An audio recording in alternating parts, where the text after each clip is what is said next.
Well, thanks for meeting with me today, Jim. For those of you who have tuned in to watch, I've got the privilege of sitting with Jim Penman, who is a mate of mine through church, and I've got to know Jim over the last year, and Jim has been an enormous encouragement to me as we've gone through some stuff in this last year.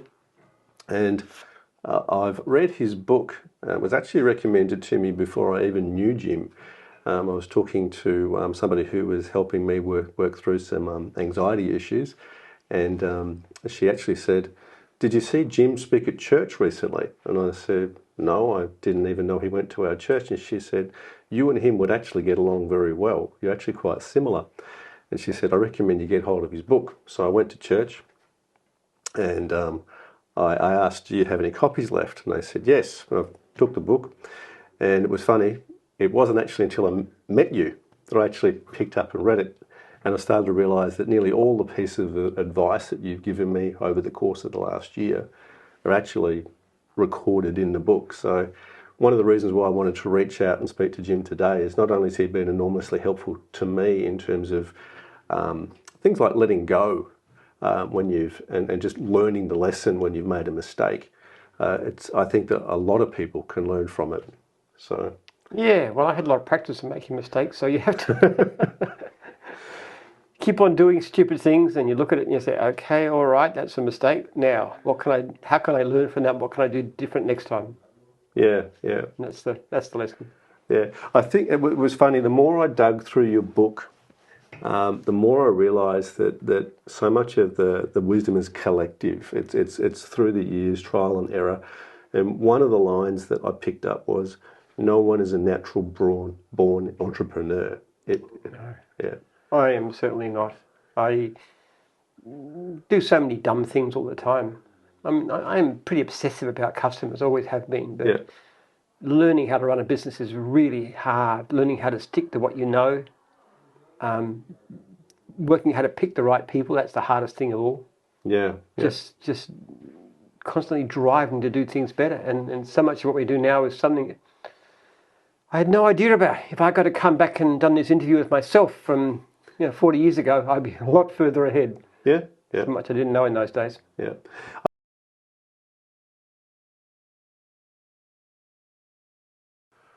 Picking the wrong people.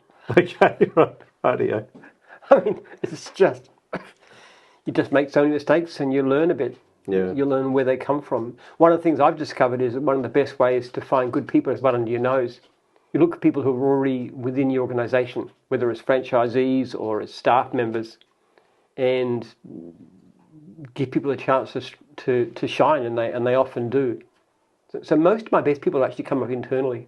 Yeah, you did say that, and that's definitely recorded in the book. It's the old buddy of the mailroom. So instead of going out and hunting for people with masters in business administration, you look at somebody who's been answering the phone or working in basic admin job or anything. Yeah. And then get to know them and seeing who's got the potential to go further. Yeah, that's absolutely one of the things there, and it's one of the things that I sort of recognised in terms of in our conversations about really honing in on what I was good at, and listening to that kind of. And in actual fact, it was funny. A conversation I had with you, plus also in combination with my wife, was really about honing in on what you're good at, and so. One of the things that I also took away from not only your stories about learning how to look for right fit, was also very much around resilience. And coming back to the mistakes thing, I think one of the images I got was of you had a job very early on, a mowing job that you just felt sick. And you didn't want to do the job, but you'd committed to the client, and it was just one foot in front of the other for the whole job. So until I can go home. Yeah. That's a good thing. You can't think too much ahead. Yeah. You've got to think in the worst time. What do I immediately need to do now? Otherwise, you can get buried under the bad feeling. I mean, like not just sickness is one, but more like the despair, it's frustration. Things go wrong. And if you let it overwhelm you, you'll get nowhere. So you've got to say, okay, put that aside. What do I do now? What do I do next? What do I do next? Just focus on things. And if you start focusing on what you've got to do, then it clears it.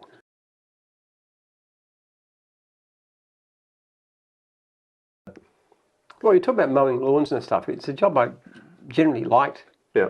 In fact, that's my hobby right now. In fact, tomorrow I'm going up to my farm and I'm going to be digging in my garden, and that's my recreation. I've got potatoes and pumpkins, zucchini, berries of all kinds. Yeah, yeah. And he does fun. grow them. I've eaten his potatoes. Yes, they're very nice, aren't they? They are good. They are very good. If you do something you love, it's not that difficult. Yeah. People often ask me what's the best franchise to go into, and I say, what do you like doing? Do you like dogs? Do you like cars? Do you like gardening?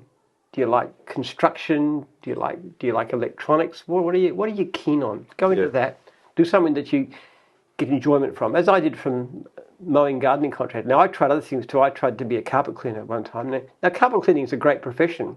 A lot of people love it, but I hated it. I really, really hated it. I had this big, expensive truck mount machine, and I just hated the job. So I was no good. It just was no good for me. Yeah, yeah. Whereas you put me into an overgrown garden, your grass is that high and it's just like a mess, and I just like to go in and clean up and make it look immaculate. It's just a great satisfaction. And I'm working outside, and it might be hot, and it might be raining, it might be anything, but it's just satisfaction doing the job and contact with nature and being physically fit. It's all just great positives. Yeah, no, absolutely.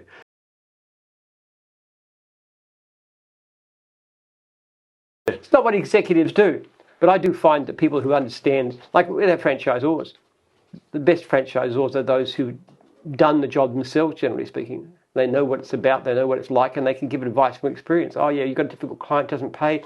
I find this is the best option. Or do this. Or that's how you handle this kind of job. Or, this complaints come in. Okay, what I used to find was so-and-so and so-and-so. So working from practical experience. It's one thing that a lot of managers and CEOs don't do. They don't actually get involved in the nitty-gritty of what the job is. So they can't really look at it and say, how do I improve? It's like what Toyota used to have, the constant improvement system, where it's the workers on the assembly line who are actually able to point to things that were going wrong.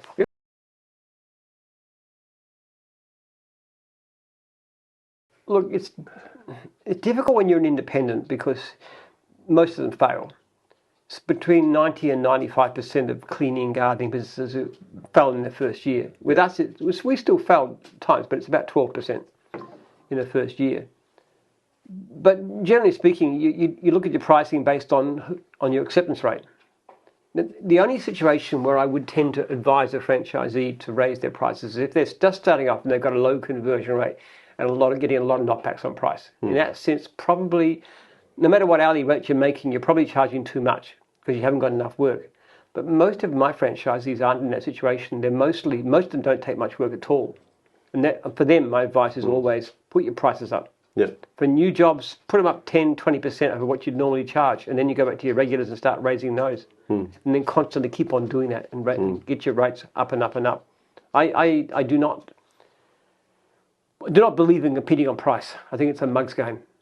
Because people think you've got to charge cheap to get the job, but in actual fact, there's a lot better ways to actually increase your conversion rate. One of the most powerful ones is simply when you bring the client back in the service industry. And we found that if you bring the client back straight away, your chance of getting the job is double than if you wait a couple of hours. Yeah, We've done surveys on this, so you want to cut your price, or you just want to ring as soon as you get the message and just contact the client straight away. And then when you say you're going to turn up, you turn up on time. Yeah.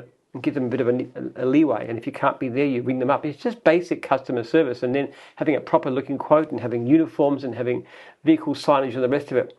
You put the fundamentals in place. Pricing doesn't become so much of an issue. That's the one thing that you don't have to compete on if you're doing your job properly, which is generally speaking what most of our franchisees do. But even so, most of my franchisees don't charge enough, in my view.